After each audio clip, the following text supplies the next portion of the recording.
Assalamualaikum warahmatullahi wabarakatuh. Halo semuanya, perkenalkan nama saya Herunisa. NPM saya 21100113112. Saya dari jurusan akuntansi Universitas Bung Hatta. Pada video ini saya akan menjelaskan biografi mengenai tokoh pahlawan Indonesia yaitu Muhammad Hatta atau yang sering kita sebut Bung Hatta.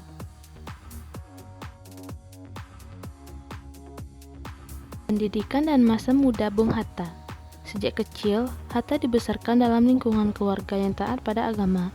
Kakek beliau dari pihak ayahnya yang bernama Abdurrahman Batu Hampar merupakan ulama pendiri surau Batu Hampar, yaitu salah satu surau yang bertahan pasca Perang Paderi. Namun pada saat Hatta berumur 7 bulan, ayah beliau yaitu Muhammad Jamil meninggal dunia. Dan setelah sepeninggalan ayahnya, sang ibu menikah dengan seseorang pedagang dari Palembang yang sering berhubungan dengan kakek beliau. Dari pihak ibu yaitu Ilyas Bagindo Marah namanya, Agus Hajining. Dari pernikahan itu, mereka dikaruniai 4 orang anak perempuan. Muhammad Hatta mengenyam pendidikan formal untuk pertama kali di sekolah swasta. Namun setelah 6 bulan, beliau pindah ke sekolah rakyat dan sekelas dengan kakaknya Rafi'ah.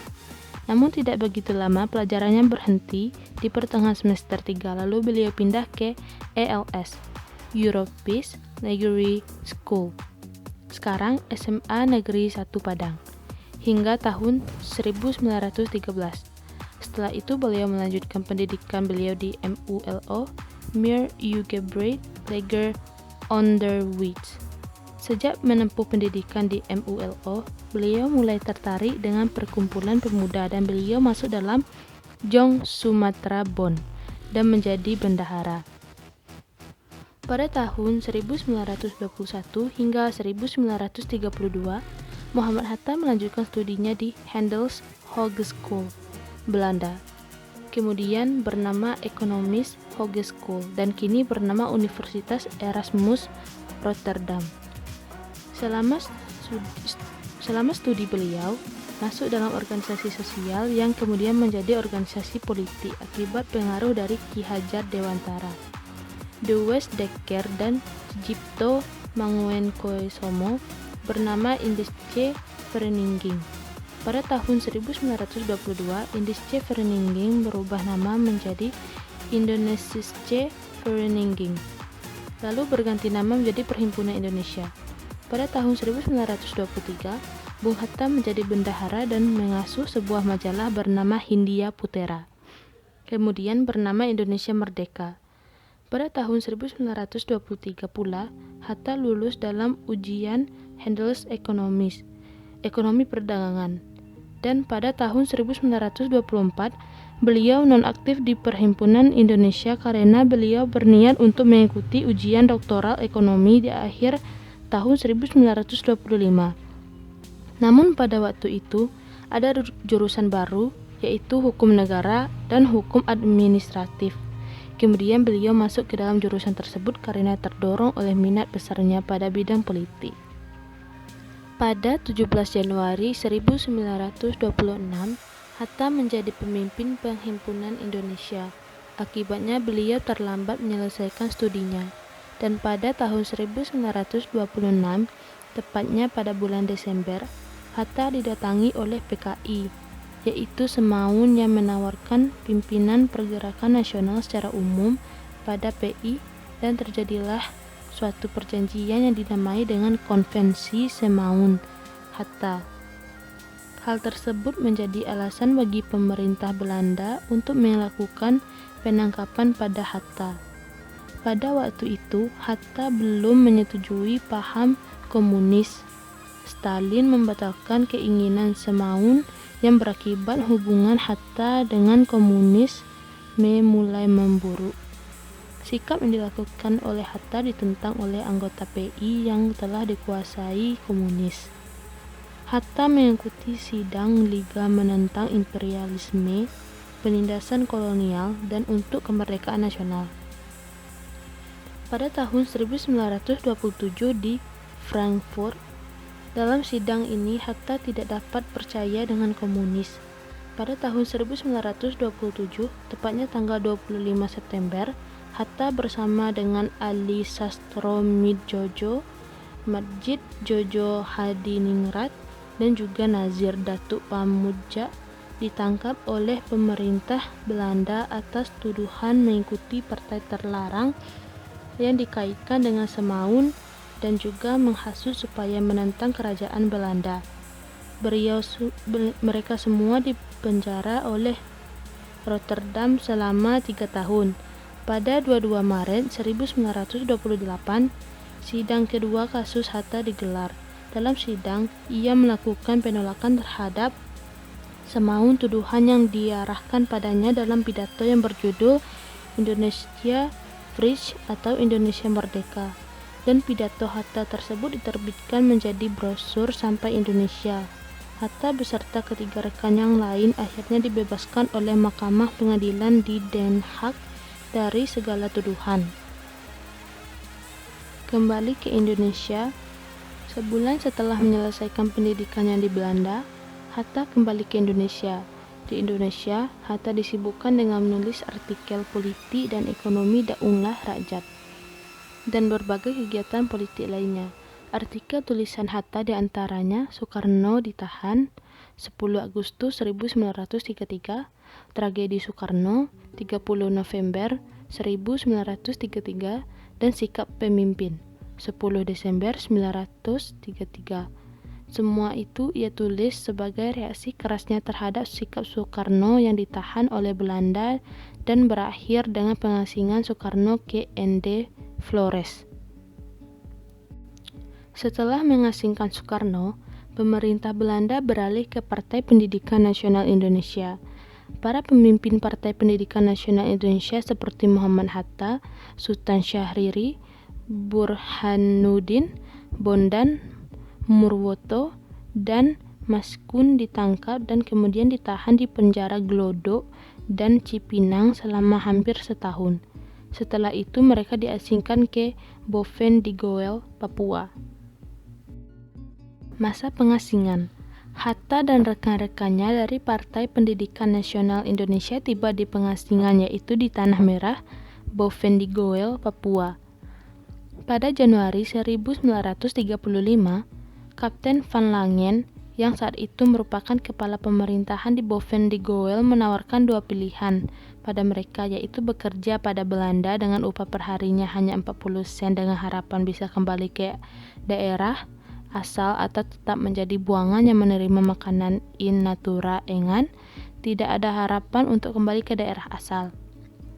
Pilihan tersebut Hatta menjawab dengan mengatakan bahwa jika ia mau bekerja dengan Belanda saat masih di Jakarta, tentu ia menjadi orang besar dengan gaji tinggi. Tak perlu ke Tanah Merah menjadi kuli dengan gaji hanya 40 sen saja. Selama masa pengasingan di Digawel, untuk memenuhi kebutuhan hidupnya, Hatta menjadi penulis artikel untuk surat kabar pemandangan. Pada Desember 1935, pengganti Van Langen yaitu Kapten Wiyarda mengatakan bahwa tempat pengasingan Hatta dan Syahrir akan dipindahkan ke Banda Neira, Januari 1936. Mereka berangkat ke sana. Di sana mereka bebas bergaul dengan penduduk dan di sana pula mereka bertemu dengan Dr. Cipto Mangkusomo dan Mr. Iwa Kusumasumantri. Kembali dari pengasingan dan masa kekuasaan Jepang. Pada 8 September 1941, Angkatan Perang Jepang menyerang Pearl Harbor. Setelah itu Jepang mulai menguasai beberapa wilayah termasuk Indonesia. Karena keadaan menjadi genting dan ditakutkan para buangan bekerja sama dengan Jepang, kemudian Belanda memindahkan semua buangan ke Australia. Namun, Hatta dan Syahrir yang berada di Banda Neira dipindahkan ke Sukabumi pada 3 Februari 1942. Pada 9 Maret 1942, Belanda menyerah pada Jepang. Lalu pada 22 Maret 1942, Hatta dan Syahrir dibawa kembali ke Jakarta dan bertemu Mayor Jenderal Harada. Hatta bertanya pada pihak Jepang tentang kedatangannya ke Indonesia dan pihak Jepang mengatakan tidak akan menjajah Indonesia. Hatta ditawari kerjasama dengan jabatan penting, namun ia menolak dan memilih menjadi penasehat, lalu ia diberi kantor dan rumah. Persiapan kemerdekaan Indonesia. Pada 22 Juni, BPUPKI membentuk panitia kecil yang dikenali dengan Panitia 9 yang beranggotakan Ir Soekarno, Bung Hatta, Muhammad Yamin, Ahmad Soebadjo, dan Maramis, Abdul Kahar Muzakir, Wahid Hashim, Haji Agus Salim, dan Abi Kusno Djokro Sujoso.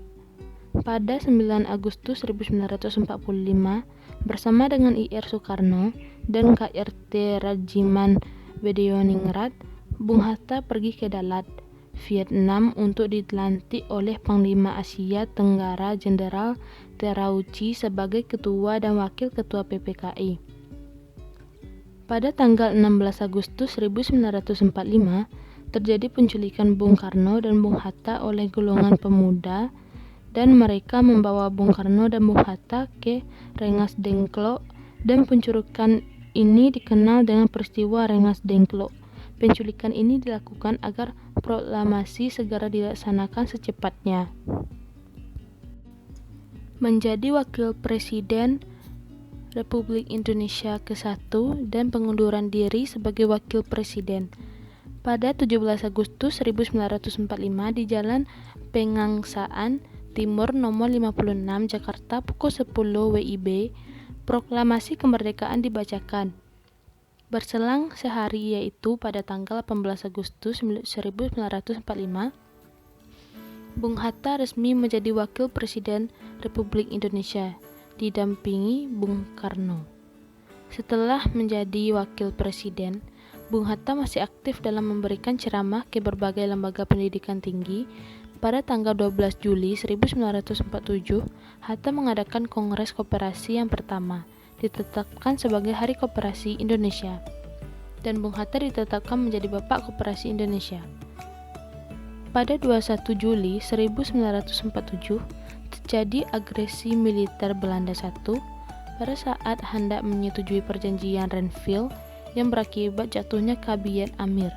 Kemudian terbentuk Kabinet Hatta pada 29 Januari 1948 dengan Hatta yang saat itu menjadi Perdana Menteri menjadi Menteri Pertahanan pula.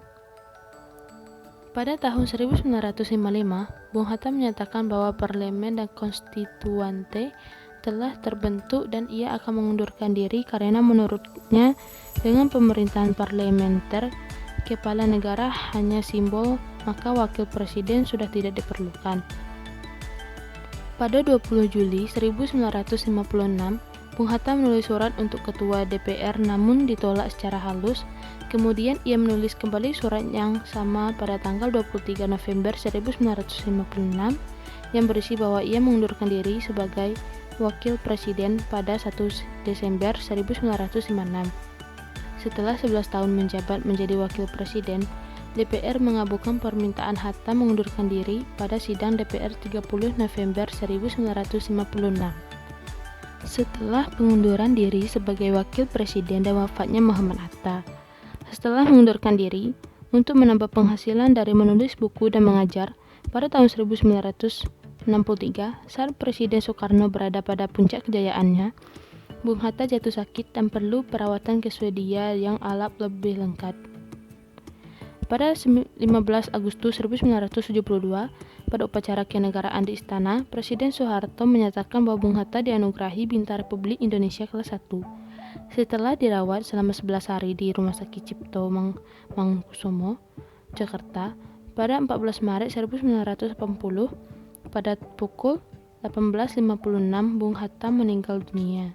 Keesokan harinya beliau disemayamkan di rumahnya di Jalan Ponorogo 57, Jakarta, dan kemudian dimakamkan di TPU Tanah Kusir, Jakarta dengan upacara kenegaraan yang dipimpin oleh Wakil Presiden Adam Malik. Pada tahun 1986, saat pemerintahan Soeharto, Bung Hatta ditetapkan sebagai pahlawan proklamator dan pada tahun 2012, tepatnya pada tanggal 7 November, beliau ditetapkan sebagai pahlawan nasional. Baiklah, hanya itu yang saya sampaikan pada video kali ini. Semoga ilmunya bermanfaat. Silahkan like, subscribe, dan komen ya. Terima kasih.